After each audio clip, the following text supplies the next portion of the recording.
Welcome to another edition of NSIC Weekly. I'm Tom Frederick, play-by-play announcer for the University of Sioux Falls. He's Matt Witwicky of D2Football.com. Think of us as the Laurel and Hardy of Northern Sun Conference football. Is that too dated a reference for you, Whit? Laurel and Hardy? Pretty on brand, but carry on. Laurel was the skinny one. Hardy was the bigger of the two. It's kind of like your Peanuts reference in the USF post game that the players had no idea what you were talking about. But did take heat for that one, but I thought it was a good reference. I did. Yes, for folks your age, I would agree. Yes. Yeah. Well, it was a fantastic day for football, Saturday, October 19th. No doubt about it here in Sioux Falls. There were two NSIC games that afternoon.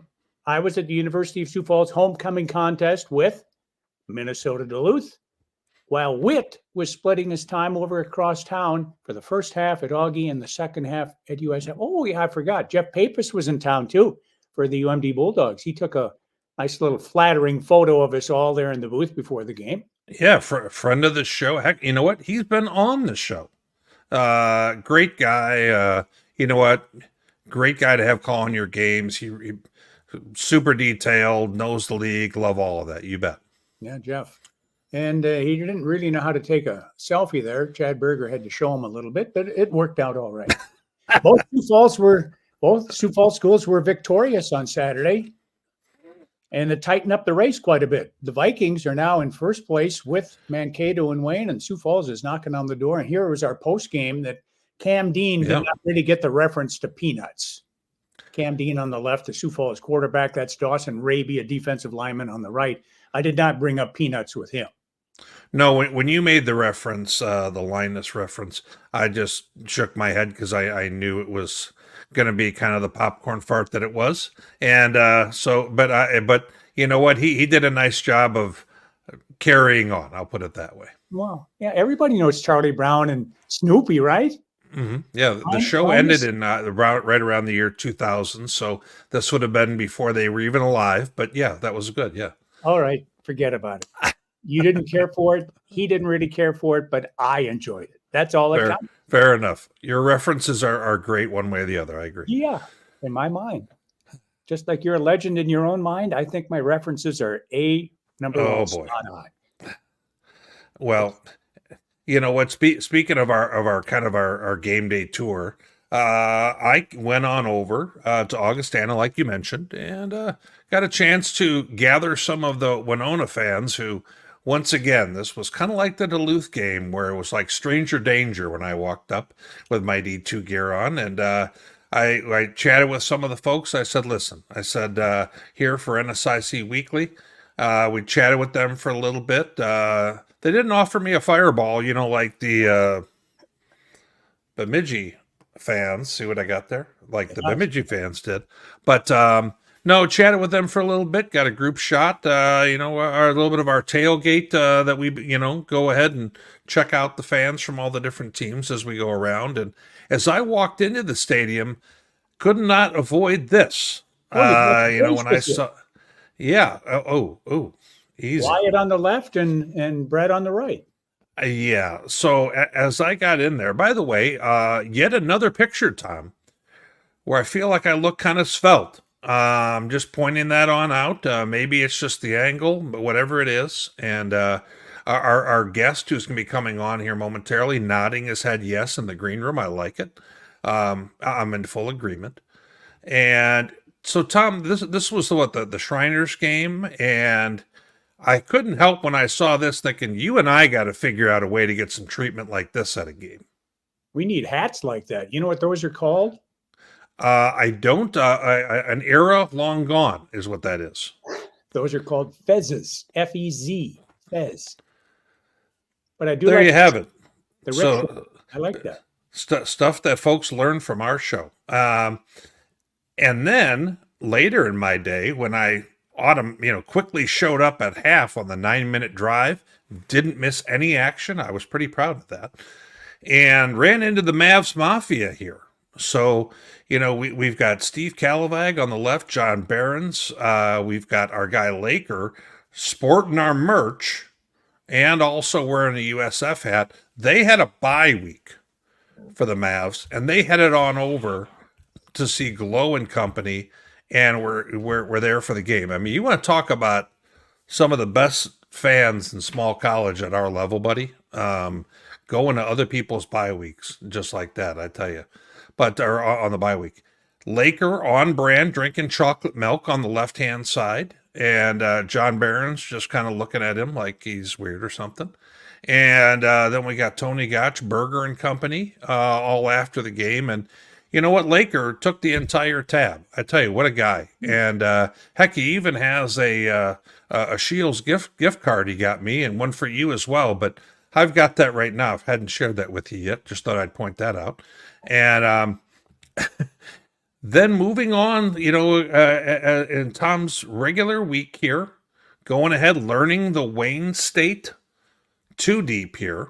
Don't worry, I'm not quizzing you or anything like that. And then the rest of the week is pretty much you dealing with the leaves, because no one I know takes more pictures of things like leaves and other situations they need to take care of with their daily work than my friend Frederick here. I should probably think about a condo life like you. That's right. No more lawn care, no more snow removal. Life would be so much easier. Yeah, you know how much I thought about this stuff? Zippo.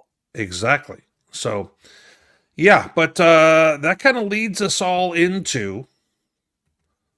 Oh, this is our starting point. This is the nuts and bolts of the show. That's right. Stuff is just filler. All right. The players of the week get us rolling. Nick Cornder of the NSIC's home office in beautiful downtown Burnsville, Minnesota. Point man for this. MSU Morehead junior quarterback Jack Strand nabbed his second citation of the fall.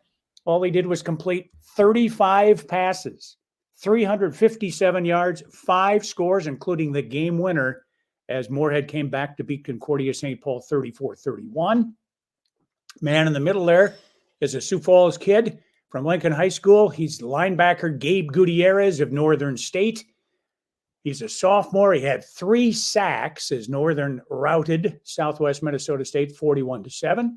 And for the second week in a row, the special teamer, Northern State kicker Jeremy Caruso, the Minot State transfer, all he did was kick 2 field goals and went a perfect 5 for 5 on PATs in that 41-7 win, again, over Southwest Minnesota State. Congrats to the players of the week in the Northern Sun for October the 19th. And you know what, Tom, when I look at Jack Strand, he's kind of had some mixed results this year. He's had some games where they haven't done well. He's thrown some picks. But you know what? It felt like he was back on target again this week, with some of the best stats across D2 with games like that. Yeah, 5 touchdown passes, now has him number 1 in the conference with 19 touchdown aerials. All right, our recap of the week begins with the Northern win over Southwest Minnesota State. Don't look now, but Northern State has won 4 straight after dropping their opening 4. The Mustangs still 0 for 24. Witt, roll the video, as Warner Wolf would say. Well, we go ahead and we start off with Mr. Hank Kraft going ahead and scoring right away in the contest. And Northern kind of got after it early. This was, I think, like a twilight game a little bit later where it was kind of in between, so the lighting isn't perfect, not quite night. So as we're looking at this nice pick 6 here, Keegan Mountain, we're going to have to talk to their coach a little bit about the ball security piece of that. But, they're off and running here in this game. And, we thought this was the kind of game where Northern State needs to take care of business. And frankly, they were. And, once again, Hank Kraft, and nobody's home over here. And, whoops, got a little bit of wall there in the shot. But, the Wolves just going ahead and dominating here and really kind of playing the football right now that we're kind of hoping to see from them all year long, to be honest. And, Daniel Britt shows the athlete that he is. I remember he had a run like this against Minot. This one goes for the score and outlasts everybody. And just kind of a Northern State party here, going ahead winning 41-7 in this game. And a fun time there at the stadium, one of the best venues and game day experiences in the conference, Tom, for sure. They get 5 sacks. Block and Kraft combined for almost 200 yards between the two of them. Kind of everything went right for him in this one. And our guest is none other than the coach of the Northern State Wolves from up there in the hub city of Aberdeen, South Dakota, Mike Schmidt. Welcome back to NSIC Weekly, Coach. Always a pleasure to have you. Well, it's good to be here. It's good to be not 0-4 anymore, and in a position that we can talk some good stuff about Northern State football. I like it. Well, Coach, you got a chance to see us roll some of the highlights. Not that you haven't had a chance to watch the video yourself, but after you had a chance to dig through a little bit of the film, kind of what were some of your takeaways from your outcome on Saturday? Yeah, I mean, I think we're always just happy to win like that. We haven't had a game like that. I mean, if you look at our schedule, I think everybody's kind of talked about the schedule this season in this league and how tough the league has been top to bottom. But, we have that kind of schedule and the run that we've had. And we also had, just the, third-ranked team in FCS football as well. So, right. We've had quite a run and quite a schedule here to play. So it was nice. Not that there's a week off or that there's a game that it's just nice to kind of get a week where we can pull ahead early. We can play some more guys. Nice to finally have one where it's a big number in our column and a smaller one in our opponents. So we had 3 weeks where it came right down to it, and we had some games where we got blown out, and those aren't fun games, but nice just to watch our guys kind of come out on this side of it. Sure. When you started 0-4, I didn't think Witt would be extending an invitation to you this fall to join us on NSIC. but now that you've won 4 in a row, you and Wayne State, the longest active winning streaks in the league, what led to that rough start? The tough schedule, one thing, I'm sure, but what led to it overall? And then what flipped the switch? What turned things around for the Wolves? Yeah, Tom, I think just be really honest with you, I'm really grateful for 0-4. I know that sounds really weird to say, but I just think your moments in life, and especially in this sport and in leadership, your best moments happen when you're flat on your back, and you have a decision to make what you're gonna do and where you're gonna be at. So it was ugly. It wasn't just that we lost. I mean, we get routed by Augie, we get routed by USF, we lose at Minot. It wasn't just that we're 0-4, but I think that there's a lot of reasons that we can talk about that go into that. We lose an offense coordinator. We have a new offense coordinator that we hire in the spring and don't get spring ball with him, but other teams go through that too. That's not the reason. We have a new defense. We're young. We got a lot of new players. We're starting a new quarterback. Those are reasons, but they're not the reasons. I just think when we made the switch, I went into the meeting room with these guys, and I'm just really appreciative of our team. I'm appreciative of our administration for really having my back throughout all of this. I'm sure there was outside noise that was there that was really tough to hear, and we didn't hear much of that because I never lost the locker room. I never lost our coaching staff or our administration, and everybody there and in the building. We all kind of stuck through it.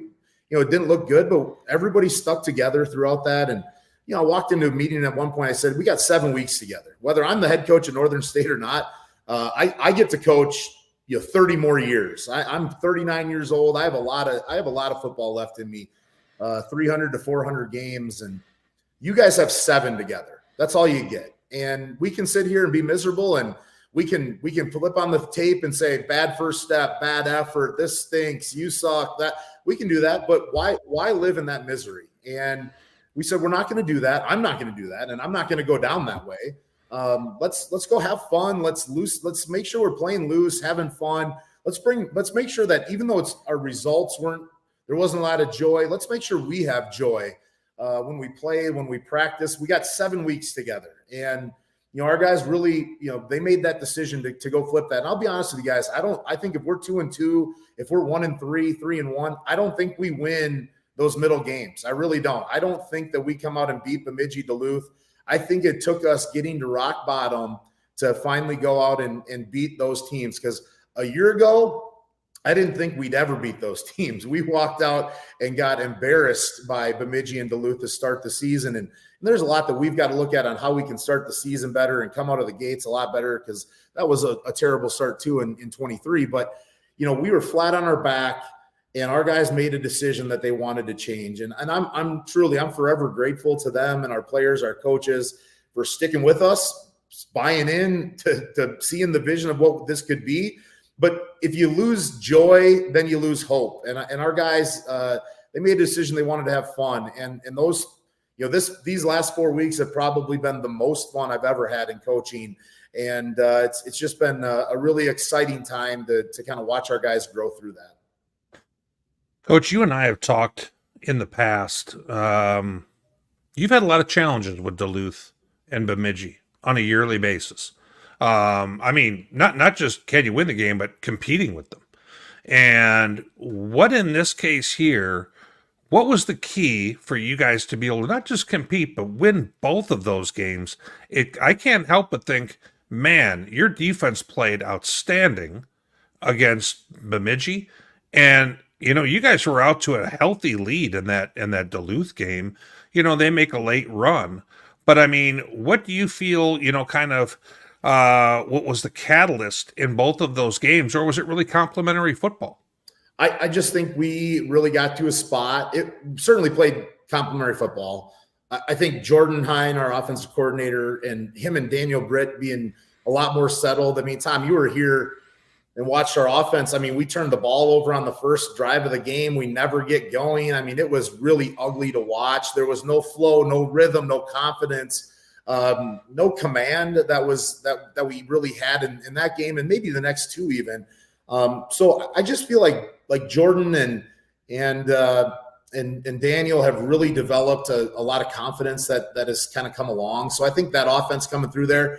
I'll say this, I mean, to make it through the stretch of Winona, Duluth, Bemidji, and allow one sack to those three teams is unbelievable. I don't know if I ever thought that we would get to that point. So, hats off to John Roy, our offensive line coach, that group. But I think that's the combination of Britt's elusiveness, his ability to extend plays, our wide receiving group kind of coming along, remaining available down the stretch, Jordan knowing our guys. I think that's been a big part of it, but I just really think we make it through those games. I don't know if they were kind of the boogeyman, like Bemidji and Duluth are, I mean, really, truly like kind of the boogeyman to me, that it's saying, I don't know that we're ever going to beat them. And they were just, they have a bully kind of mentality that they play with and go about their business with. And we didn't have that. We haven't really had that in the past. And I think our guys literally had nothing to lose. And I think when you have a group of guys who truly feels like there is nothing to lose, that's a dangerous group of guys. And our guys walked into both of those games with absolutely nothing to lose, nothing to fear, a great plan defensively, and just really went out and executed and played really hard. Like, it's just that simple that, finally our guys are playing with just that much effort and that much energy. And it's just a lot of fun for me. I'm kind of I think it embodies my personality as well, but it's fun to watch our group kind of be a group of renegades that gets to go out and play the role of spoiler. And I think they've had a lot of fun kind of embodying that. And I think now you have a group that's just, with our program's changed forever. And it's hard. There's a lot of noise early on that's there. But these last few games have really changed the program forever. Now, you guys, I hope you know Moneyball, and Moneyball is one of my favorite movies of all time. And there's a point in there when they're talking, and Brad Pitt says to Jonah Hill's character, he says, if we don't win it all, what was this all for? And I think, for us right now, if we don't finish this, then what was it all for? If we don't really go out and finish this and change it, then what was 0-4 all about even? It didn't matter. So I think we're really excited for these last 3 weeks. And I just feel like we finally have seen a change in our football program that I really think is lasting. Well, Coach, you had mentioned what some of the things that you guys were doing offensively that are changing. And, when I've seen, these during this run, I think you guys have been more effective in the running game. And I think Wyatt Block, has been a real complementary piece to Hank Kraft, in where you guys, those two, it's like it doesn't matter which one it is, but they're going to find a way to combine to make the running game work for you guys. And when you guys get this running game going, you're winning time of possession almost every game, and you're doing it in a way where you're playing solid defense. It just seems like it's a real good fit with what they've been doing. Yeah, finally. I mean, we did not play complementary football early on in any way, shape, or form. It was, if we had a touchdown, we allowed or if we had a turnover, we allowed a touchdown. If we got off the field or had a turnover, we punted or turned it back over. It was just really clunky. There was no rhythm, no flow to just how we played in general. And when you get a running back that's playing downhill the way Wyatt does, and right, Hank's always going to be a really good player and has a lot of ability. He has a lot of growth left in his game that I think we need to pull out of him here. But he's just such a steady, good player. But when Wyatt's playing downhill and when your defense is playing downhill, I just that creates just so much momentum within a game for your team that it's saying, hey, it's 3rd and 1, 3rd and 2. We can pick this up. We got this. Wyatt's got this. And even if he doesn't, like, we went for it on 4th and 2 against Duluth and didn't get it. And then we gave up a touchdown, but there was just no waiver because you just like the feeling of how you can win that overall, just the accumulation of those kind of plays. You can see it wear on a team. You can see what it does for your offense. You can see what it does for your quarterback. I just think we kind of thought we would get to that point. It's really fun to kind of watch that and watch the emergence of Wyatt Block and that kind of two-headed monster is really fun to watch because it's physical and it is tough to tackle right now. And there's a lot of really good backs in the league, and we feel like those two guys are two really good ones as well. Sure. All right, let's keep with the complementary football angle. We've talked about offense here. Your defense, Jake Adams, 100 tackles. Nobody else has more than 67, I think, in the league. Gabe Gutierrez, the defensive player of the week this week. He had 3 sacks in the win on Saturday. Matthew Baker's up there in sacks. Max Van Lanningham is up there in sacks. And then on special teams, the last 2 weeks, Jeremy Caruso has been the player of the week, your place kicker, the transfer from Minot. I mean, everything's coming together for you right now. Tom, I think that's, again, I think it's like for me, like I knew this is how this season would go. I didn't think it'd be 0-4. You don't ever hope for that. But like, I kind of knew that this was how we were going to play. We're young. Like Keegan Mountain leads the NSIC in interceptions or tied for the lead or whatever. Sophomore. Jake Adams, a true sophomore. Jake Adams leads the country in tackles, leads the league in tackles, true sophomore. Gabe Gutierrez tied for the league with sacks in the league, sophomore, redshirt freshman. Jeremy Caruso, sophomore. Cade Kaiser's been converting 3rd downs for us. He had 2 3rd down conversions and an unbelievable 4th and 2 conversion for us to help us win the game at Duluth. True freshman. Like, we're young. We've really believed in these last couple of recruiting classes. It's fun to kind of watch them come together. It gives you a little more motivation to keep this next one kind of coming through and finishing that. I really like the one that we have right now. And that really helps your program to see these young guys have this success. And I remember when Jake Adams came in and Keegan Mountain came in and said, I'm not redshirting, coach. We're trying to win. Like, let's go. Those are the people and the pieces that you want to build a culture and a program around. Those are the guys that we have been all in on. And it's just fun to watch them. Not only are we playing at a high level, those guys are sophomores. Those guys are redshirt freshmen. Like, Gabe has 3 years left of eligibility, and he's playing so well. He also tore his Achilles in January, by the way, and didn't do anything until August. So, like, again, we knew that as the season went on that Gabe was going to only get better and better. He doesn't even ever played defensive end or even a stand-up guy like he's playing right now. So, like, we kind of knew that this was the growth. Daniel Britt, new quarterback in the system. Like, we kind of knew that this was kind of how the season was going to go. You don't want it to look as stinky as it did early on, and it was stinky. We know that. But I think this is exactly how we knew this was going to go. We've really believed in these last few recruiting classes, and it's just kind of fun to watch that kind of come through. It's just been a lot of fun. Our staff's done a great job developing those guys and getting them ready to play. You mentioned in the 0-4 start, everybody stayed together. There was no diversity. So did you have to do much to ensure the guys from checking out when you were 0-4? Oh, yeah. Like, I don't think you should shy away from that. We kind of we talked about, like, hey, Yeah, there's probably a lot of outside noise. I don't hear that. I honestly, you guys, I don't know the standings of the NSIC. You're hearing you guys say that is literally the first time I've heard. I don't really know. I'm so trapped in the bubble right now. Sure. And I've never felt that way. I've always kind of had a wandering eye on some of that stuff, but it has taken every ounce of energy to try and pull us out of this thing right now. So I think, we really, truly closed off to the outside and, addressed it hey, you freshman guys, don't give up on us now. And, let's circle the wagons here. If you want to go in the transfer portal or you think that this is it, then this is all done.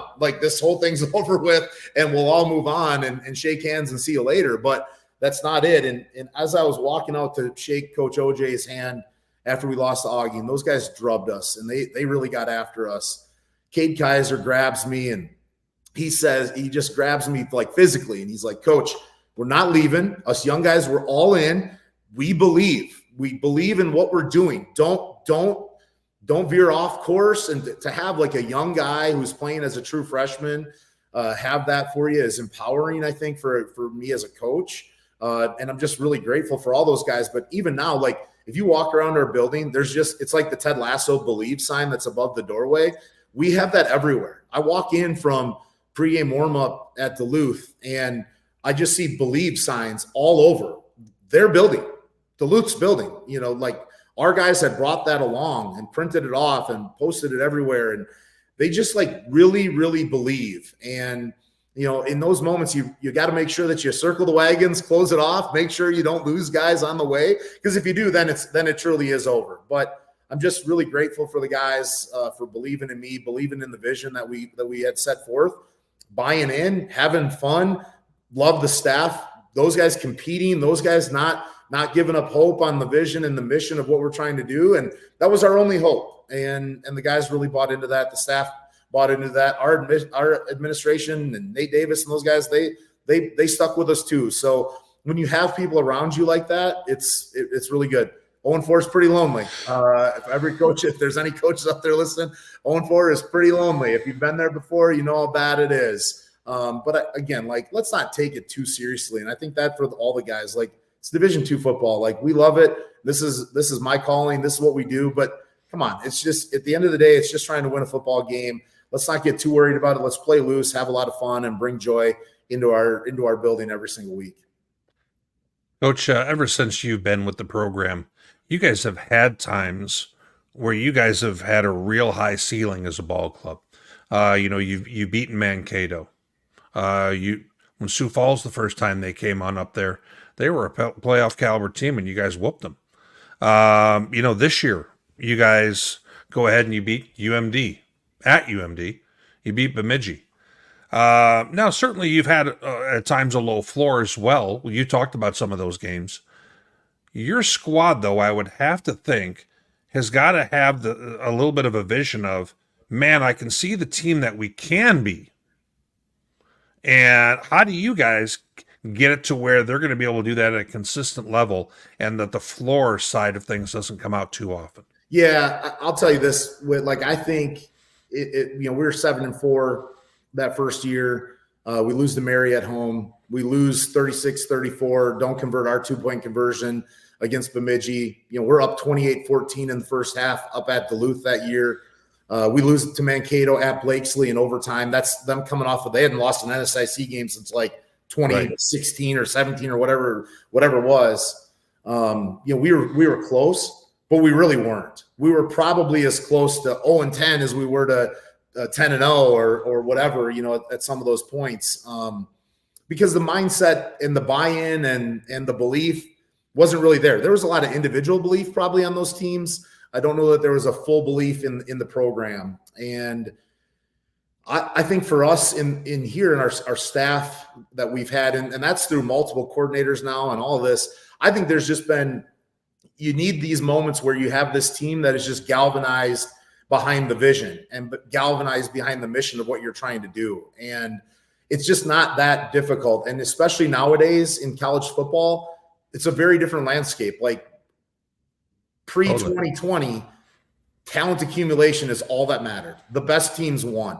And that's Right. across the board. That's why you had like 8 programs or whatever that had won a national championship in Division II football in like 30 years. Like there wasn't disparity amongst that. And then Commerce comes in and shatters that wall, and West Florida, and everybody Right. starts to take through this thing. And you see this Ferris State rises up, and you see this new era of college football that's not just about talent. It's about talent. It's about how you can roster build and put your team together. It's about culture and these things that become really, really important. Look at Florida State right now and what they're going through with all this talent, but yet seems to be missing some of these certain pieces.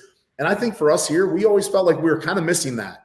And here's what kind of happened is we were heavy on transfers. We had really good, we did have good talent. But we didn't develop kind of the pieces that were here at the program. So you had these two groups that one group would come in and they were the transfer group, and they'd say, okay, we're here to help you. And in 2021, we had these two almost equal groups. You had Troutman and Chance Olson, and Right. you had these guys that were here that had played here and developed here. And so there was like this equal balance of that. And then slowly we had lost all of that. And so basically then what you have is you have this group of transfer people that say, well, wait, you guys, you the stinky one, you the other guys that are here, you guys stink.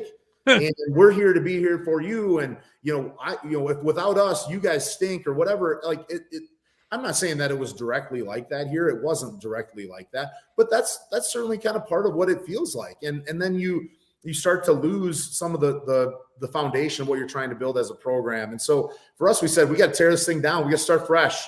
Yep. We're in this week right now. We play CSP, tough place to play at, a really good roster, probably the best back in the league. Like we know what we're up against playing CSP, a really, really quality team.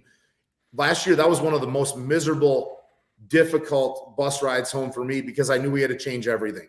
Because we didn't lose because we didn't try hard, prepare hard. We had come off, we were on a 4-game winning streak. We had just beaten Wayne at home in a really exciting game. We're down 19-0, came all the way back and won that thing.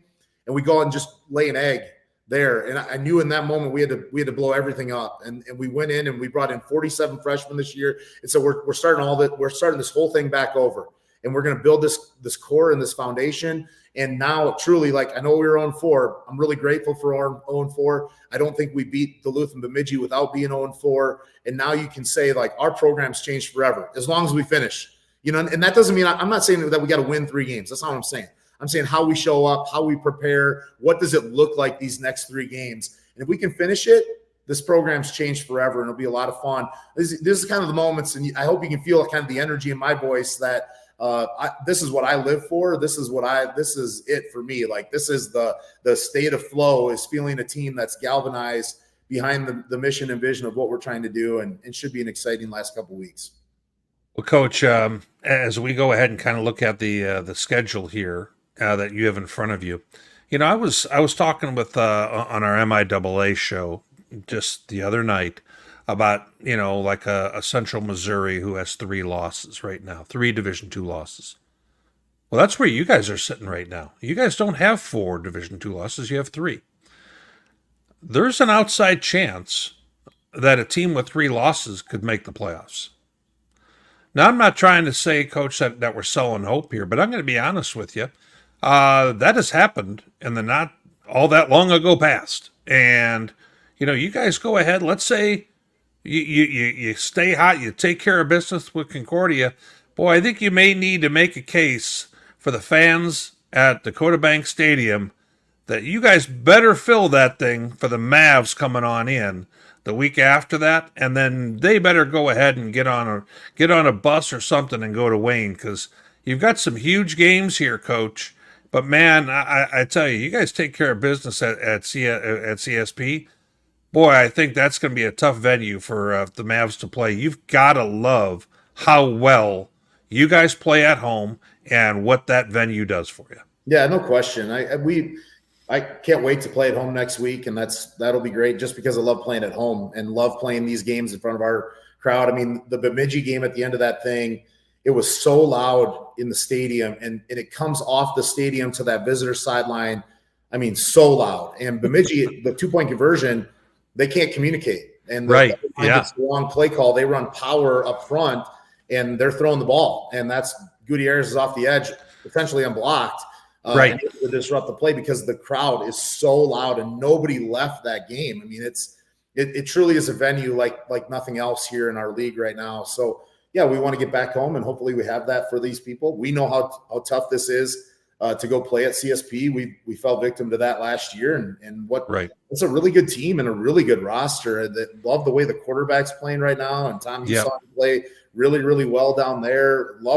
I just love their skill position guys, and you can't talk about them without talking about how big and physical they are up front and how good this team is in this league. I mean, we know what we're up against this week. We know how difficult this is, and they are a challenge across the board and always play well at home. It's a tough venue to go and play at. You're trying to sell me rat poison, Witt. You know, you're trying to try and sell me and my team rat poison right now. I'll say this: if you go and win 7 games in a row to end a season and you don't make the playoff system is wrong, and you beat Wayne, Mankato, Bemidji, and Duluth in those 7 games, then your playoff system is wrong and broken. So, and Winona. I'll help campaign for you, Coach. Yeah, you win out. You sure hope that that's the case, whatever it is. Honestly, like I said, I mean this. I haven't looked at anything like that. I have no idea how all that's going across the board, or even in our league where we stand or sit. That's just rat poison. It's not what's gotten us to this point. Understood. But we can talk about it, though, Coach. You don't have to. I know. You guys can talk about it. I think I'm sure our players do, you know, and I think we're trying to make sure that, like, don't lose sight of what got you here. We were 3-4 weeks ago, we were flat on our back, couldn't win a game. My kids were worried about having to find new friends and where we were going to move to. Like, come on now, that was a month ago. Like, let's have a little perspective within our own program about where we get to. But yeah, we sure want to go play our best, win a game at CSP, come back home. And you know, I will play that game in front of 0 people and get a chance to call a game against my good friends Todd and Ryan there. I'll play at the old Swish that doesn't even exist anymore up here and call a game against those guys. You think we don't want that one? Of course we want that one. I get it. In every way, shape, or form. So just on a personal level even. All right, before we let you go, I would be remiss if I didn't ask a guy named Mike Schmidt, whose favorite movie is Moneyball, if he knows who's playing in the World Series this year, and if so, who you got. It starts this weekend. Well, we got Dodgers-Yankees that we have going on right now. I couldn't remember. He didn't know that. I won't forget that. As Mike Schmidt, Phillies guy with that, like, kind of was hoping the Phillies might make it once my beloved Brewers in a heartbreaking loss to the Mets, stepped out and lost that one. But I just feel like a week ago I would have said Yankees in this matchup. I just think the Dodgers, I think they heard the noise about the Padres. I think they heard, like, hey, this team wants it more. You guys are all overpaid. You've all made your money. And I think that crew has kind of galvanized around that. And I just can't discredit the fact that I'm pretty sure I read somewhere that Shohei Ohtani is hitting over 800, not OPS, not on base, hitting 800 with runners in scoring position in this postseason. He is unbelievable right now. I think I got to go with the Dodgers. All right. I'm glad you knew who was playing, unlike the guy in the corner over there. Our thanks to Northern State's Mike Schmidt for joining us. Always a pleasure, sir. Good luck the remainder of the way. 3 wins, and we'll make it interesting down the stretch. Let's have a lot of fun. I really appreciate you guys. Thanks a lot. Thanks, buddy. All right. I have not paid close attention since the Cubs have been out of the race for longer than I care to admit. Same thing with me and the Twins, really. But I knew who was in the World Series. It's Judge against Ohtani, for crying out loud. Yeah, okay. I want the Dodgers, too. The Yankees, no thank you. No, I'm not a Yankee fan. Yeah. Let's continue our recap, all right? USF's homecoming win over Minnesota Duluth. This was a back-and-forth affair. 6 lead changes. Cougars got the home W with Cam Dedeen rushing for 100+, and he connected with Carter Slykehouse 13 times for over 100 yards for the Cougar wide receiver from T. Defense had to face Wall Jasper, though, and they made his replacement pay, Jacob Eggert, 4 interceptions.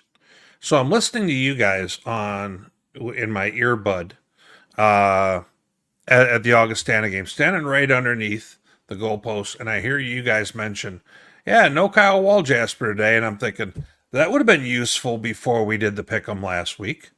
Come on, you still got a huge lead. We'll see that later on in the show. I mean, he's kind of their situation. Not sure. Yeah, I'm just saying. But I picked Duluth and ended up not coming out on the right side of this then. But let's go ahead and watch a little bit of the highlights that we got here, buddy. And Cam Dean, boy, he's quicker than a hiccup. Just goes ahead, decide he's going to take off, and there he is. Back and forth ball game. A lot of it not the prettiest contest. Then things got going after that. Cam Dean rolls out, finds Slykehouse right there. I'm not sure why Glow is melting right there, but then end of the game, Matt Geary with a pick. It doesn't seem like it's a home win for the Cougars without Matt Geary having a pick towards the end, does it? It's actually Gehring, but that's okay. Yes. Okay. Yes. Okay. I forgot. You want to hear it exactly the way you're used to hearing it. I'm sorry. Gehring and Keegan Mountain of Northern State lead the NSIC, each of them with 4 interceptions. Truly unbelievable. But so the Cougars 6-2 now, Tom. They're in this hunt, and beginning of the year when we kind of talked about how everything was going to be. They were going to have to win some big games to get to 6-2. They've won some big games. They've beaten Duluth.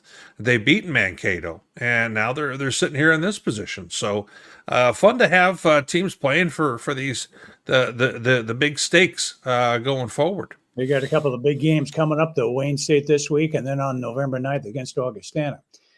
Back at the top of the show, we mentioned the big day that Jack Strand had as Player of the Week. The MSU quarterback, that 300-yard, 5 TD passing day to outshine the 1-2 punch. This Jackson Compton, I'm impressed with him at quarterback for Concordia. And Jalen Richardson, you've been in his camp since day one. I am, and I think we actually misspelled his name here on the slide, which is I was not going to point that out. You've already taken me to task once. Well, yes, but I'm surprised. But no, Jackson Compton has been kind of a steady hand for them. And frankly, this was a ball game that they probably should have won. If we're going to be really honest, they go ahead, they outgain, Morehead by, 70, 80 yards. They have the ball for 38 minutes of this contest. Oof. They're up 14-0 early. I'm getting the score updates from you guys as I'm listening to my thing. I'm thinking, I picked Concordia. Heck yes, I got this one right. And then they, let's just say we're going to watch the ending here. And it did not go the Golden Bears' way. Or which way? Jack Strand escapes the rush, finds his man in the corner, and all of a sudden, it's heartbreak for the Golden Bears. So Morehead gets one back in the W column after being on a little bit of a rough ride. And, Strand had a heck of a game. Perryman, 10 catches, 113 yards, 3 touchdowns. I'll be honest, you don't know week to week which receiver for them is going to catch double-digit, balls and go for 100 yards and scores. It's wild the way they spread the football out. No doubt about that. Now, you were complaining about Concordia letting you down.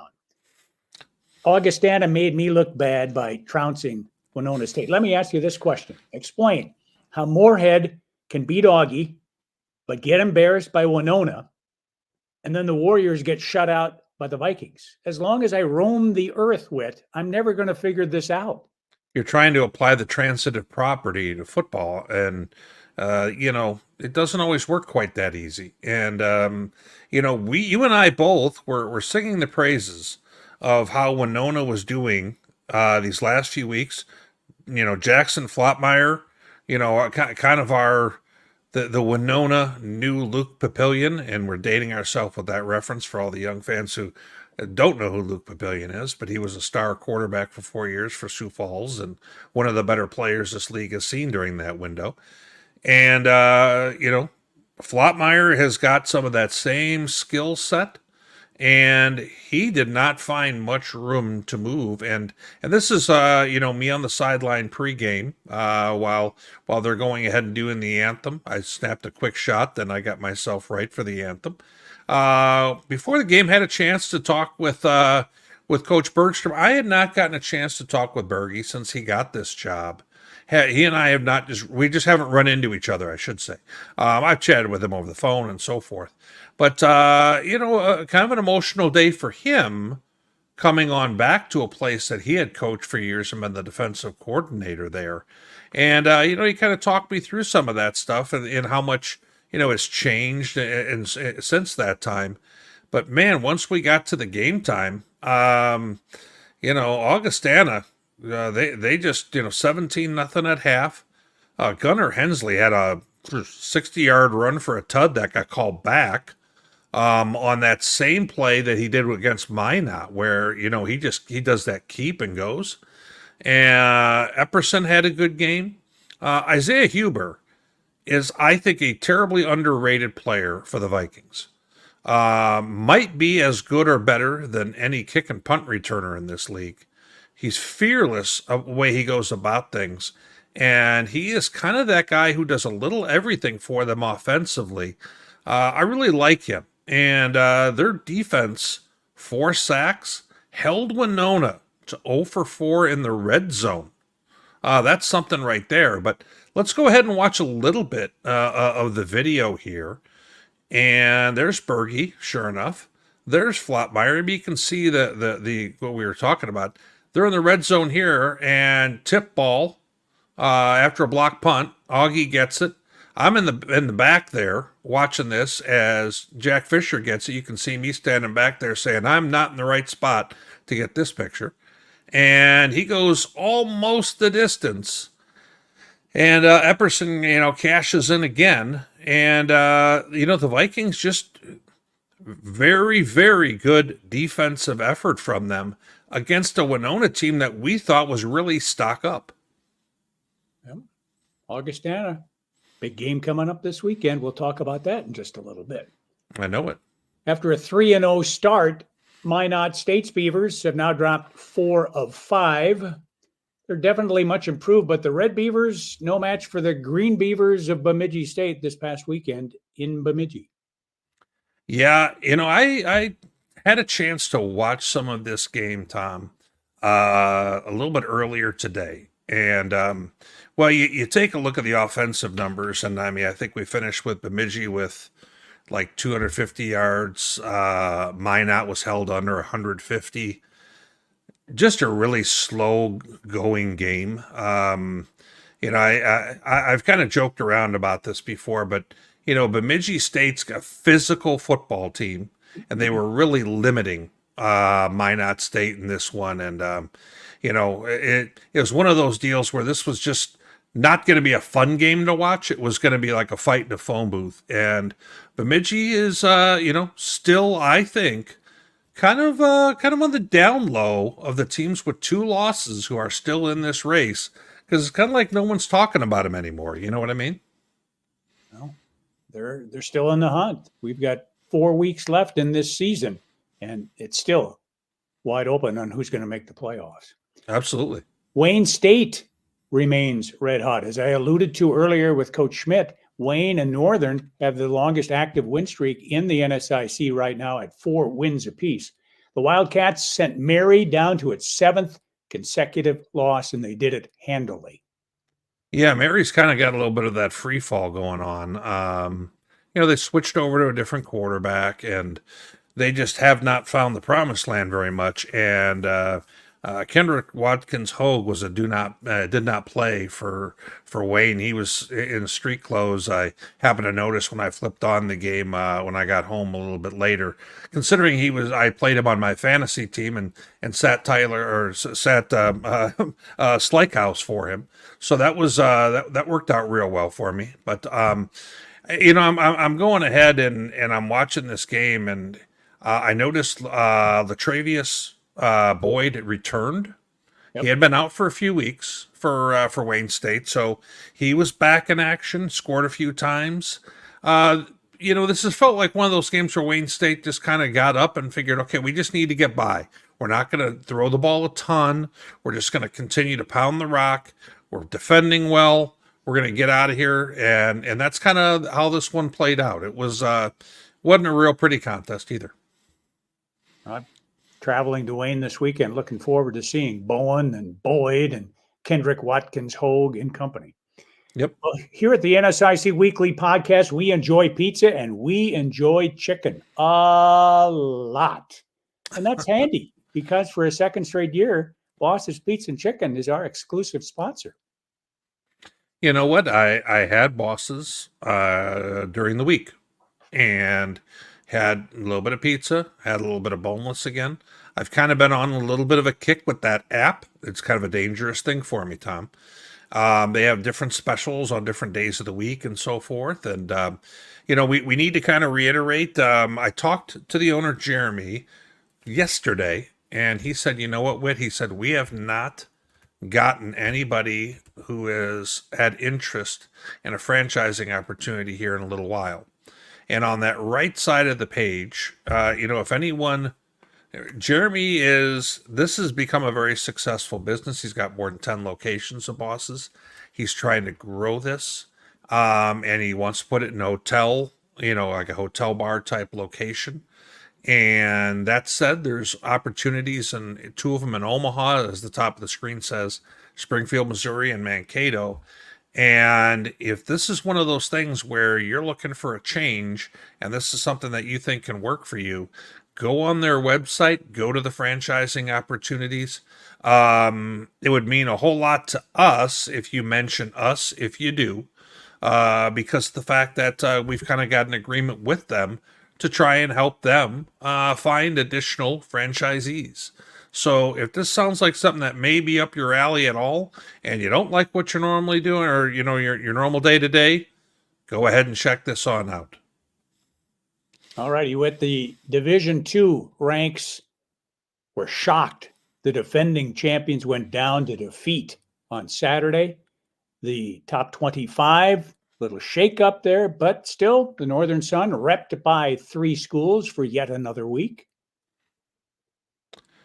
I tell you, this was, I watched that game, by the way, the Harding game on Saturday evening, watched every play, and, watched number 7 flat out just was able to stop them. They had 1 long run, and then after that, they didn't have any more long runs.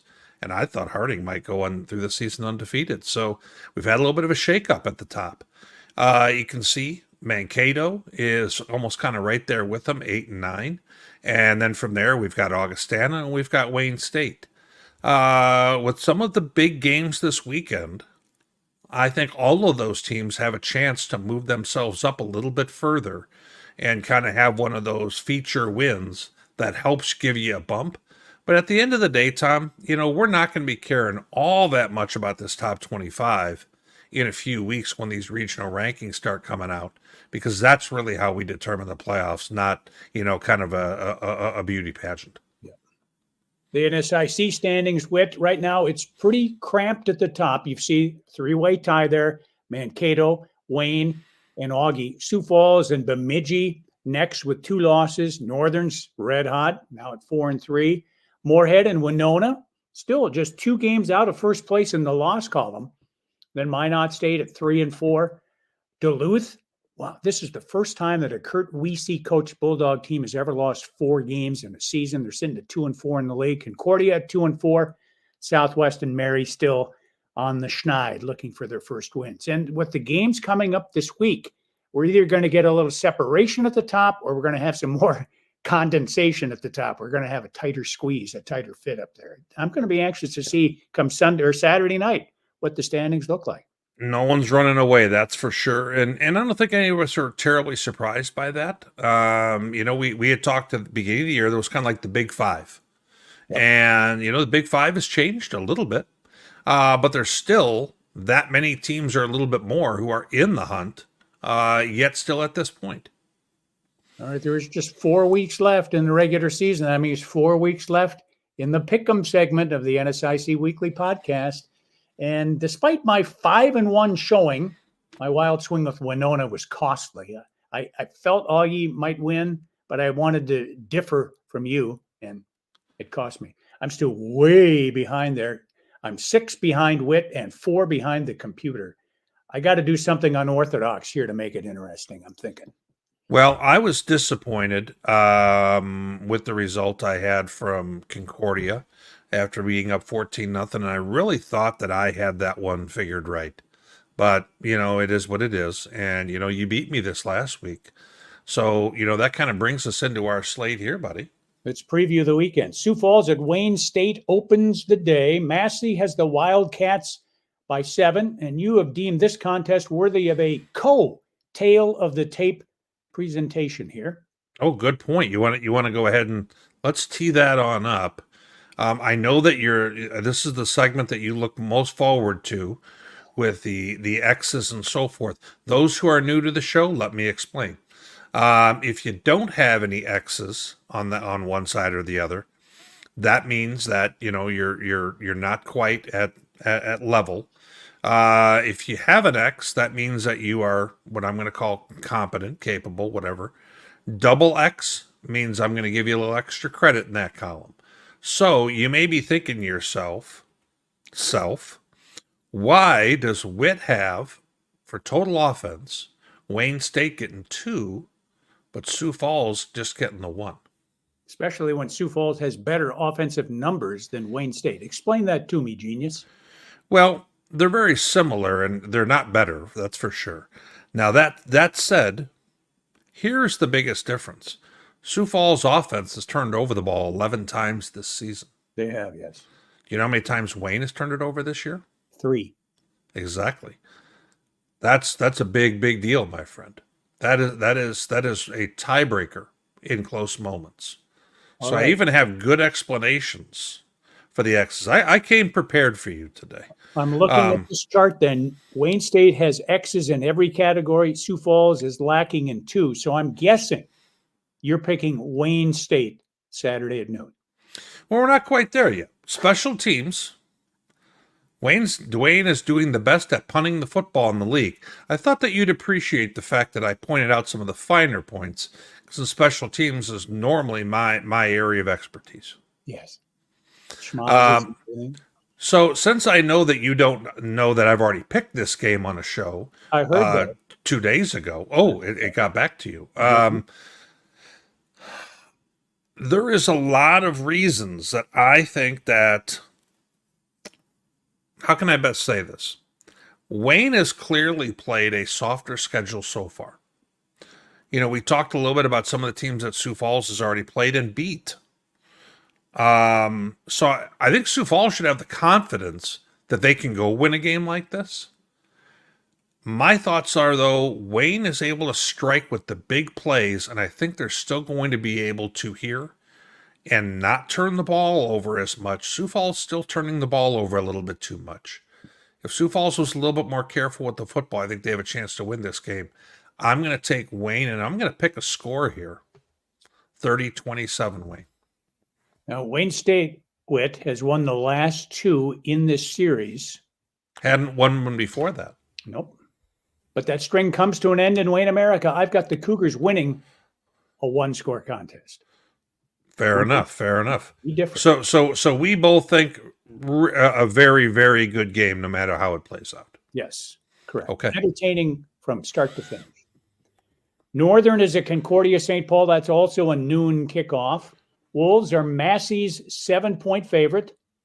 The way Northern State is playing, I see them winning by more than a score. Man, this feels like a trap game, and boy, if we didn't put the ball on the tee for Coach for that too. But rat poison. This I can understand why he says that, but you know what? If Northern State was able to go win at Duluth and go ahead and slay that dragon that they've had on them, you know what I mean? Then I'm going to take them here on the road to play good enough defense to come out of this. And I think that they're going to go ahead and maybe defend the star running back, Jalen Richardson, as good as anybody has this year. All right. I'm going with Northern. You're going with Northern. So we differ on game 1, but game 2 the same. Minot State at Duluth. Bulldogs have lost 4 games in a season under Weesey for the first time, as I mentioned.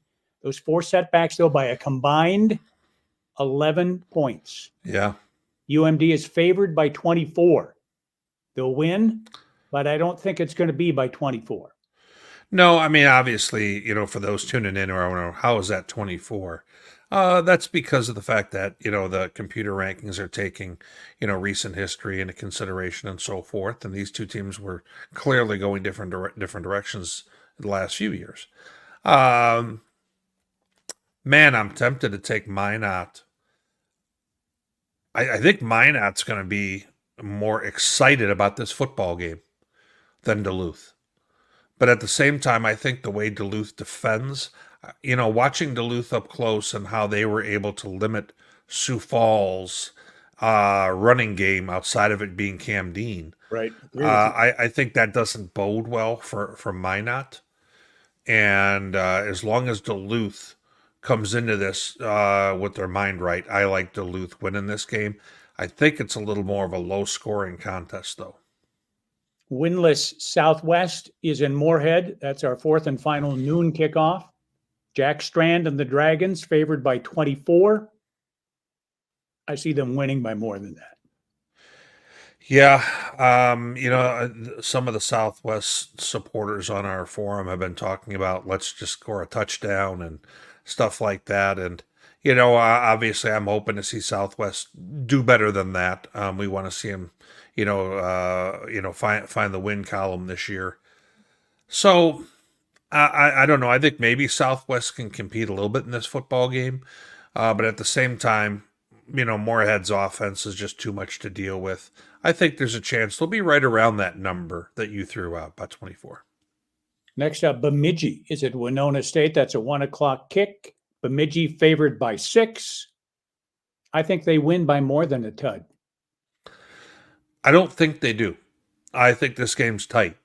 I think Winona State is better than they're showing. If I'm going to be real frank, Winona's game, when you make that many trips in the red zone, but you don't come up with anything, they were doing some good things in that football game when I watched. When I watched, the score was not indicative of not how well, but I didn't think they played that poorly. I'll put it that way. I think Winona at home makes this a very close ball game. You know what? The heck with it. I will since I'm going to give you a chance, Tom, to catch on up. Thanks. Bergie, I'm talking to you. I need for you guys to come through for me here. So I've got Winona. Keep in mind, last time they were at home, I had a big game against Morehead. They came through for me. I picked them. I'm taking the Warriors to bounce back and win 21-20. All right, that's 2 of them we differ on now. I know. I'm putting my neck out there.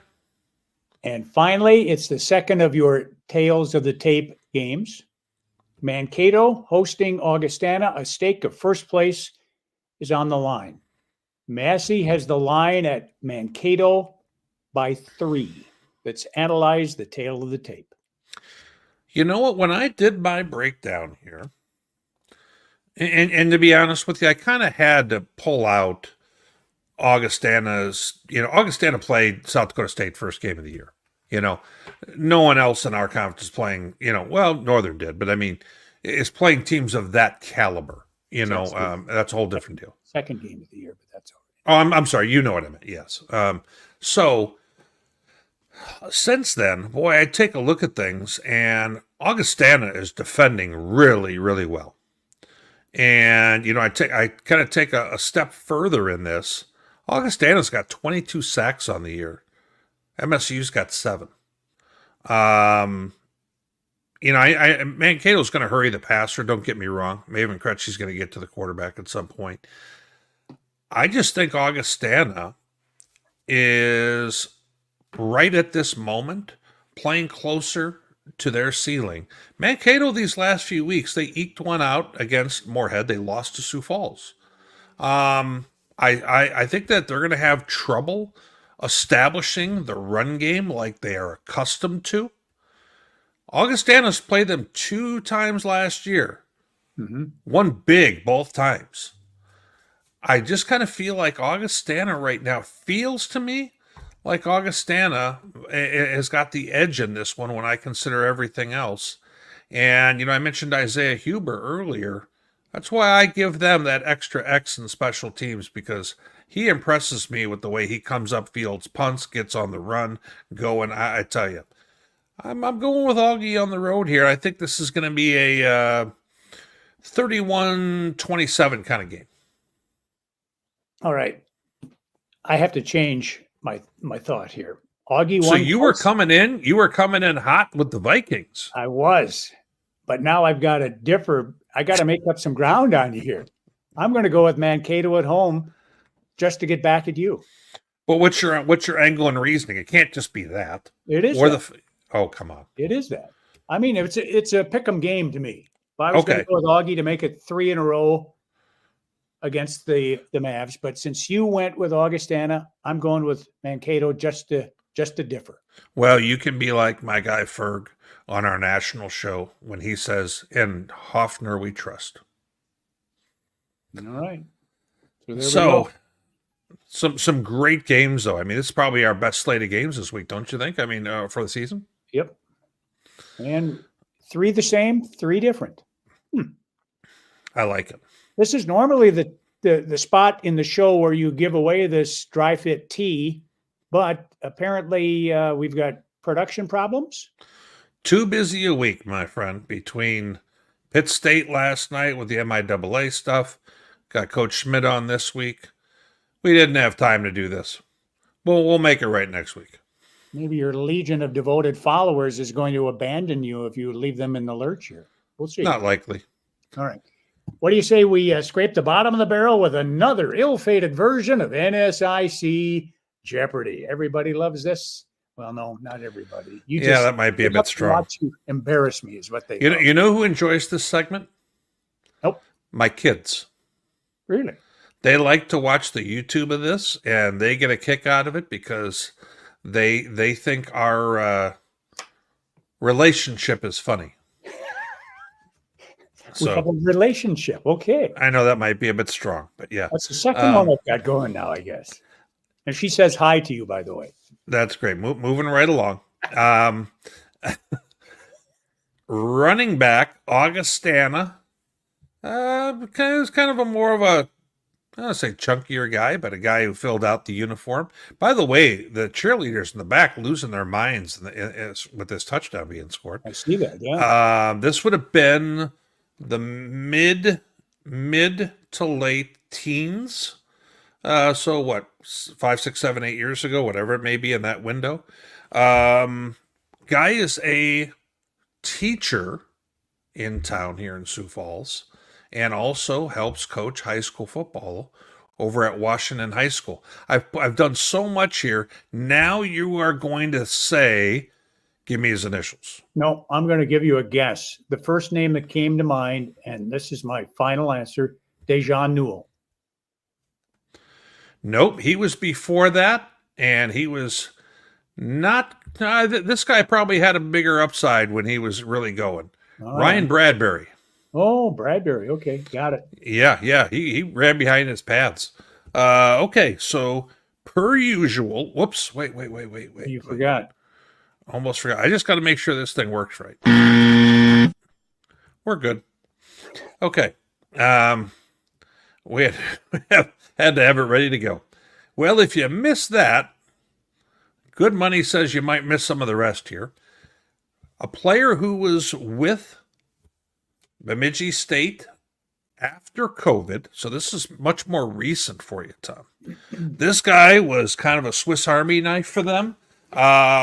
Slot, dangerous guy underneath. When Bolio was scoring all the deep stuff for Bemidji, this guy hurt the Cougars badly, hurt Augustana badly, as you can see in this photo here in the playoffs. Very good player, all conference, the whole deal. Now, in Jeopardy, they will allow you just to supply the last name. And that's what I'm going to go with here. It's Williams. Hi-oh! Yep, we're going to allow it. Malik Williams, fantastic player. And I always thought it kind of an underrated player in this league. Real difference maker, and made them a very tough defend. One right, one wrong. Yep. Well, we're going to get one more in the wrong column here, I have a feeling. This is a player from the mid-teens, 6'5" receiver for Concordia. Made a whole lot of plays. I would say when their passing game was probably the last time I would call their passing game kind of thriving, was they had some pretty darn good wideouts during this window of time. Going to go with the last name again. It's Gustafson. Marcus Gustafson. So Tom is going to try and get 2 in a row here. Boom! I would have bet my lunch that you were not going to get that one right. What can I'm I just say? saying. Give the old man his props. You know what? I thought that one was, yeah. So normally this is the part of the show where I give you a cougar or two to try and help you get right and get some good feels. But what do you have for me? This would be just before COVID. Okay. 23 is Winston Maxwell. So actually, I take that back. Hold on. This would have been a touch before About his 17, time. I'm guessing 17 or 18, maybe. 17's probably spot on, actually. So Winston Maxwell's the back on the left, and the 48 on the right. I wanted the first name that came. I have 2 48s in my mind, and it's neither one of them because this is more recent. It's not Carter Allers, the most recent 48 that comes to mind. I need the initial. Right? I swear, sometimes it's like you could walk backwards and fall down Get it right. 2 for 2. Hey! Yeah. No, you got one right. It's not Maxwell. Carter Allers is right, but on Carter the left side, that is Jason Towns. That's Towns. Okay. Yes. So I didn't think 23 was his number. Yep. So I believe later in his career he changed numbers, but I could be mistaken there. I think he became number 1 late in his career. The old subterfuge. Thanks a lot. Yeah. Winston Maxwell wore 23 later after that, so I'm probably right there too. Okay, this is kind of a deep cut for you. Classic vinyl. Go ahead. A guy on St. Cloud. Star running back, probably 5'9" in cleats. Kind of a game breaker for them at times. Then I think he transferred to like Western Illinois or Northern Illinois, and I don't think he saw the field after that. But anything here? Initials? J.H. Nope. Jaden Huff. I remember the name, yes. Okay, fair enough. Where are we at? We have 2 left that I have in my bag. 3 right, 3 wrong, if we're counting that double shot there. Yeah, we are. Yeah. Okay. This is one from when the USF Cougars just joined the league, so I'm trying to give you a point of reference. He was probably the best linebacker and tackler up in the north. Yep. Played for Mary. Initials? And you know what? No. GS. Something Sears.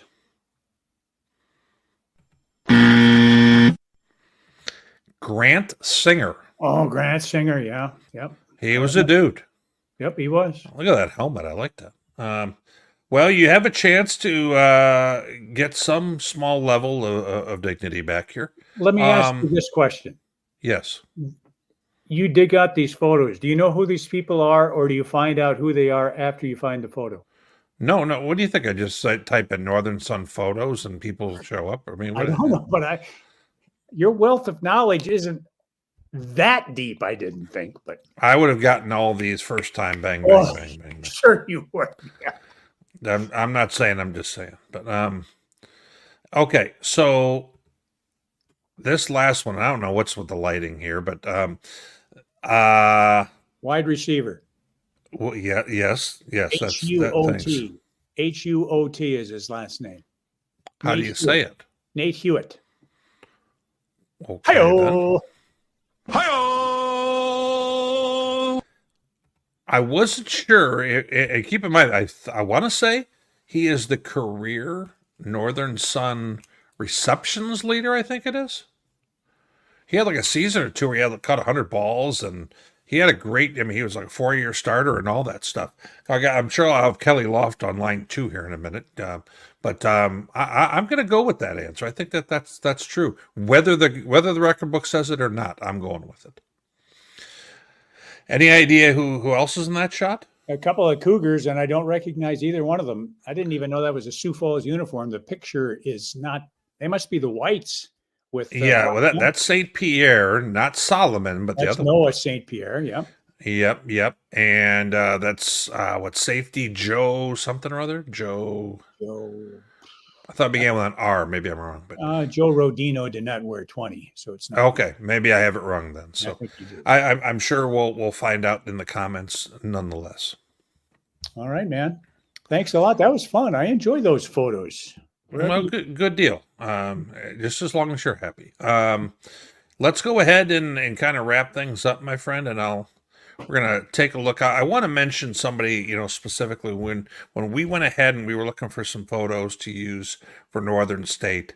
Corey Burdick, who I've known for a little while, up at Northern State, does a really nice job and he has for a long time. He's a guy who is he's kind of like Berger up for Northern State, without all the selfies, and he goes ahead and does so much.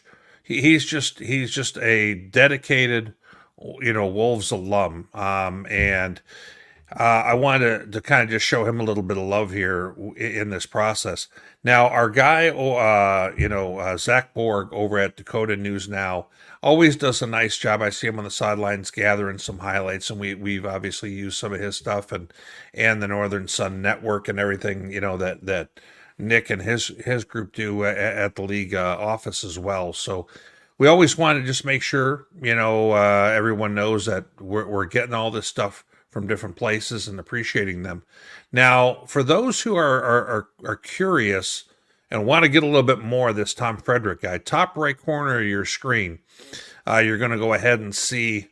But you need to kind of spruce up that page a little bit, maybe something new. I don't know what yet. I probably need to do the same myself. Yeah, I'm not taking advice from you, man. Yours is older than mine.